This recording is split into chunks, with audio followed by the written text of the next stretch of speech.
With cannabis becoming legal in more and more states across the country, there is no doubt an increased demand for the cash crop. With medical and recreational uses becoming widely accepted, we turn to one attorney who's making an impact in a big way, not just in the hemp industry, but as an advocate for health freedom. Joining me now via Skype from his offices in New Jersey is attorney Ralph Fusitola. He's practiced law for 35 years, gaining a reputation as the vitamin lawyer. Today, he consults with natural products companies and is a trustee of the Natural Solutions Foundation and the Institute for Health Research. He credits the Natural Solutions Foundation as given him a wonderful opportunity to have an encore career advocating for health freedom. And right now, they're focused on CBD hemp and on preparing major litigation to stop FDA and FTC censorship of free speech about health and food. Ralph joins us today on the program. Ralph, thanks for being here.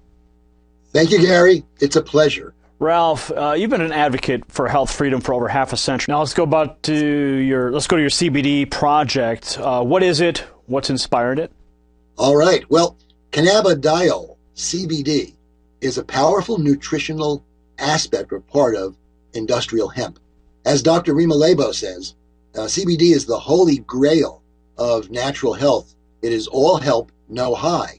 Now, while THC, the part of hemp that gets you high, is not native to the human body, there are a lot of other chemicals, phytochemicals, plant chemicals in hemp that have a different status. The cannabidiol group includes substances that are native to the human body. It was just in the mid-90s that they discovered an entire neurotransmitter system in the human body built around what is called endocannabidiol, CBDs. Like any other nutritional part of our body, as we age, the amount of the nutrient goes down, and so supplementing with phyto CBDs from plants, will help the body maintain its homeostasis. So CBDs are the part of the hemp plant that really should get all the credit, or almost all the credit, for its healing capacities.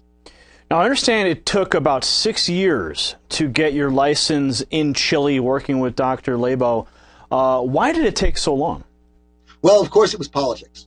First of all, we're working closely with a great agricultural engineer by the name of Alvaro Gomez, who is the spearhead of that 6-year struggle.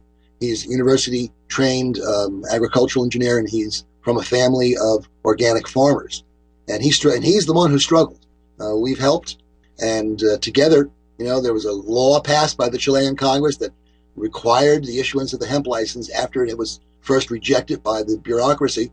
And finally, there was even a case brought to the Chilean Supreme Court. But ultimately, yesterday, the permit was physically handed to Alvaro in the presence of Dr. Lebo and General Stubblebine, my two co-trustees at Natural Solutions Foundation. So what is the foundation doing about CBDs? I understand you're actually doing a crowdsourcing a crowdsourcing function to purchase property to grow hemp.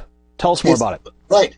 It's one of those GoFundMe crowdfunding opportunities. It's at www.gofundme.com/CBD hemp.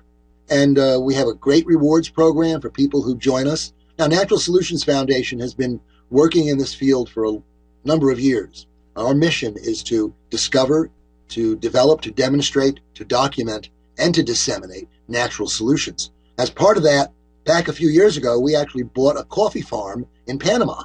And that coffee farm had been abandoned by its owner, couldn't borrow enough money to buy enough pesticides and herbicides to get a crop out. Well, Dr. Rima said, we're going to treat that land like we would a human, with probiotics and nutrients. And that wonderful piece of land is now producing bumper crops of pure organic coffee that we use as a part of our fundraising. And the family that works on that land and lives there, the most important thing we've learned from them is they're no longer suffering from sicknesses all during what they call spraying season, because we're not spraying any of that junk. We learned how to do organic farming by doing it. And we're applying those techniques in Chile, in the deep south, to create a supply of low radiation, organic CBD hemp products.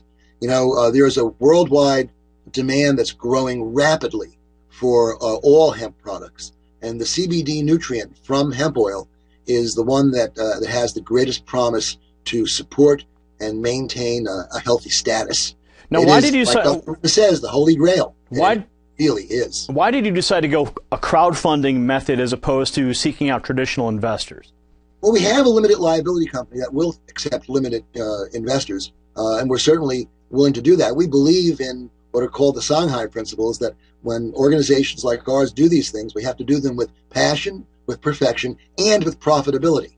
If it's not profitable, it's not sustainable, it's not a demonstration of natural solutions. So we felt we had to reach out beyond our usual circle of supporters, and crowdfunding is the way to do that.